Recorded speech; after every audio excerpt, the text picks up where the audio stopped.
My name is Caterina Wanjiku. I'm a disability advocate.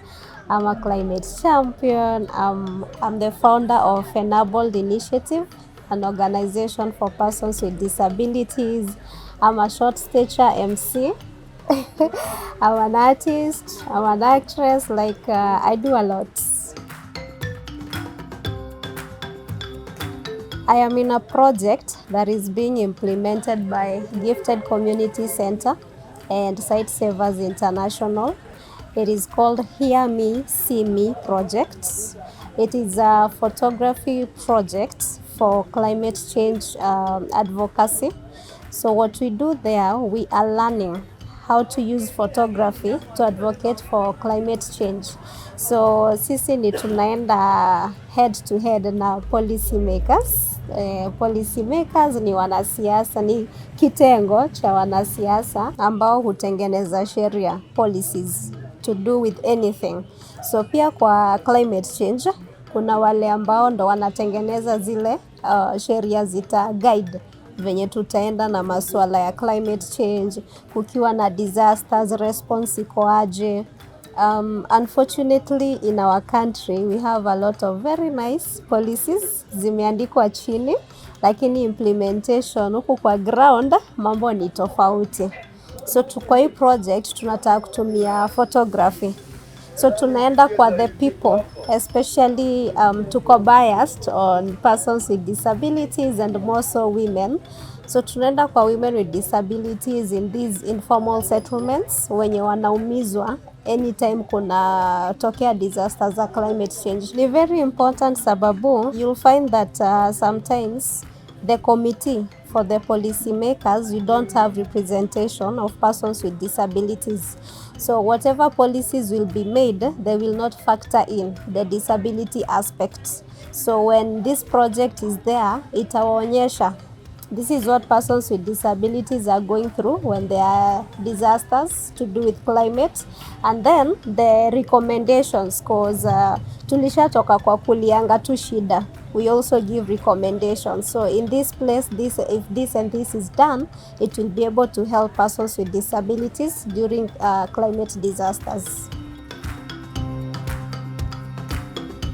I first started by being a disability advocate, but I was doing photography with some friends, some partners, but I didn't know how to merge the two until now this project by Site Savers and Gifted Community Center came about. There was a call for applications, and since I was already into photography, I was already a disability advocate, I felt like this might be good for me. So I applied, and fortunately I became among the selected, and here we are.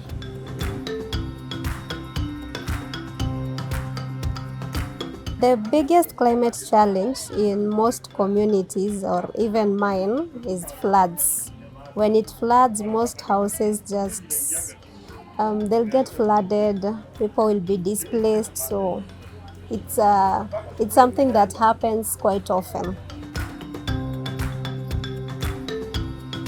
The coolest thing about this is the photography aspect. You get to travel, you get to meet people, and there's always a satisfaction when you take a perfect shot. There's always a joy that comes with it.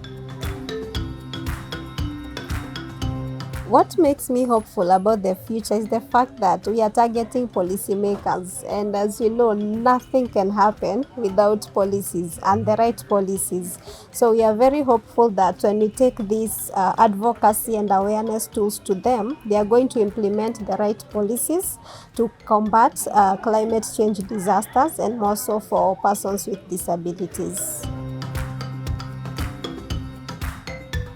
Families can teach children from a young age, please don't litter, because some of these things, the drainage that we have, especially around Nairobi, ni zile za kitambo, and right now the population is bigger than it was back then, so they are getting overwhelmed. And when tunalita, tunatupa takataka everywhere, plastics everywhere, we are making the situation worse for ourselves. Remember, our policymakers, our politicians wanaishi posh places, okay? So hao watasafa na sisi huku wanaoneanga kwa news ama kwa zile photographies tutawapelekea. So kwa environment yenye huko, make sure ni clean. Ukikula vitu zako, eka takataka vizuri, enda udump mahali pazuri. If we all learn from a young age, even the country will be cleaner and greener. Now whatever can be recycled, please recycle. My climate hero superpower is my advocacy. The noise that we beat everywhere. Social media, meetings with these policy makers, parliamentarians and all. Because when we have the right policies at the right time, we are going to have a better world for everyone. My camera?